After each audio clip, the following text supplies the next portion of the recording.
A lot of fun. So let's get right back to our top story, the testimony of the anti-Trump texting FBI agent Peter Strzok on Capitol Hill today. I think it just wrapped up 5 minutes ago. That thing never ended. To discuss, we're joined by the president's top lawyer in the Mueller probe, former New York City Mayor Rudy Giuliani. Rudy, this was like a marathon today, and there was a lot of silliness in this hearing. The Democrats were pulling out all these parliamentary tricks, and they were talking about kids in cages. I mean, they were back to the immigration. I don't know what that had anything to do with what was going on, but Strzok started off his testimony today with a prepared statement, and it was almost as if he was projecting himself to be this great savior of the representative democracy that we have. Let's watch. In the summer of 2016, we had an urgent need to protect the integrity of an American presidential election from a hostile foreign power determined to weaken and divide the United States of America. This investigation is not politically motivated. It is not a witch hunt. It is not a hoax.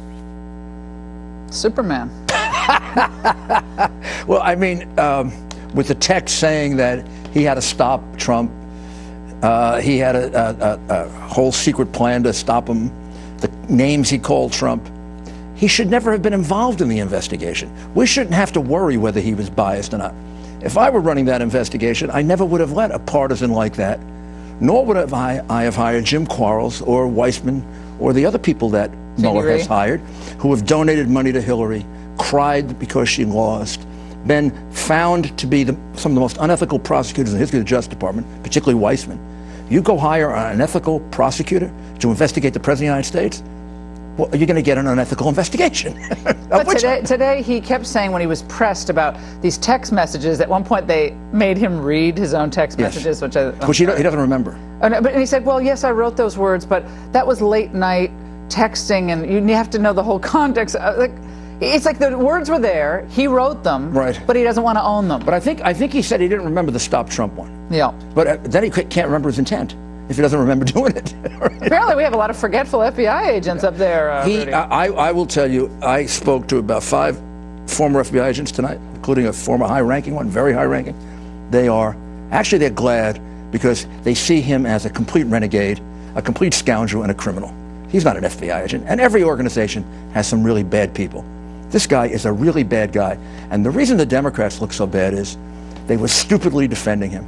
That whole thing about, well, I'm innocent, like your former guest, Democratic guest here.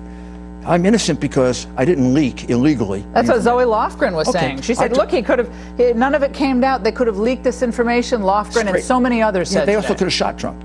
I mean, it is not a defense to this crime that you didn't commit another one. It's not a defense to bank robbery that he didn't hold up the candy store. I mean, I could have held up the candy store. And look, I wasn't the one that held up the bank. I mean, that's a ridiculous defense. By the way, pathetic for an FBI agent. The guy's also arrogant, smug. He reminded me a lot of Jim Comey. The deplorable. We're all deplorable. The smell of the Walmart. We don't have the smell of guy. No, the smell of the Walmart. They said, well, you said that when you went down to southern Virginia or rural Virginia, you could smell the Trump supporters. And he said, oh no, that was just. He didn't want to say it was another. In other words, all those things that he secretly tweeted or he secretly wrote in his text, he didn't really believe. He was writing it for fun. He wants us to believe that. Meanwhile, he instigates an investigation of the President of the United States, then a candidate, totally baseless. To this day, they can't find a single bit of evidence that ties President Donald Trump to any kind of collusion. What's the progress on Mueller? The progress is that the Mueller investigation is falling apart of its own weight. They're hiring more people. They hired five more people, more cyber guys. And they said that's a sign that they're really They can hire 10 more people. With this kind of support, like Mueller fires him but never finds out the extent of his taint.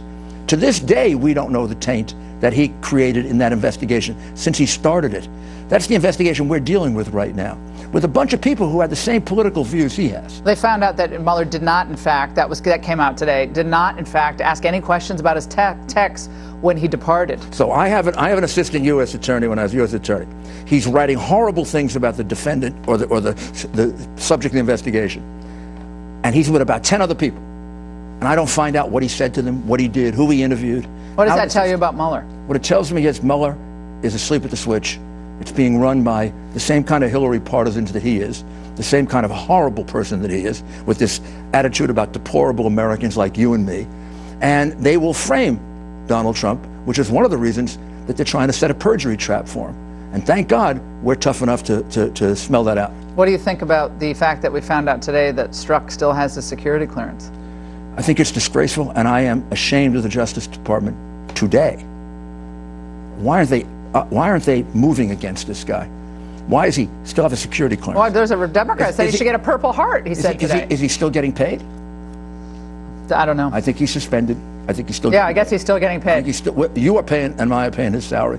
And the guy is maybe the most flawed FBI agent since the guys who spied for the Soviet Union. Any closer to an agreement with Mueller of some kind of limited questioning? Probably further away.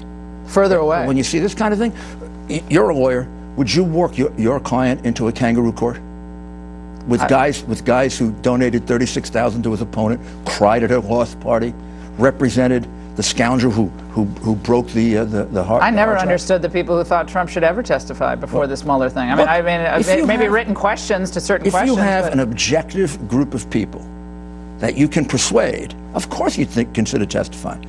But if you have people that are like him, they don't even. He's gone though. Now they have a whole. But they don't. They have never unraveled the taint that he created. Nor do we know about the texts of the people that are there right now. I want to see their texts in 2016. What did they write about Donald Trump? Do they think I'm a deplorable and you're a deplorable and the president is? And the 80 million people that voted for him. Now, I want to know that. You're going to stick around because we have a lot more to get to the next block, because Peter Strzok's testimony comes less than 48 hours after reporter John Solomon drops the news of another FBI scandal.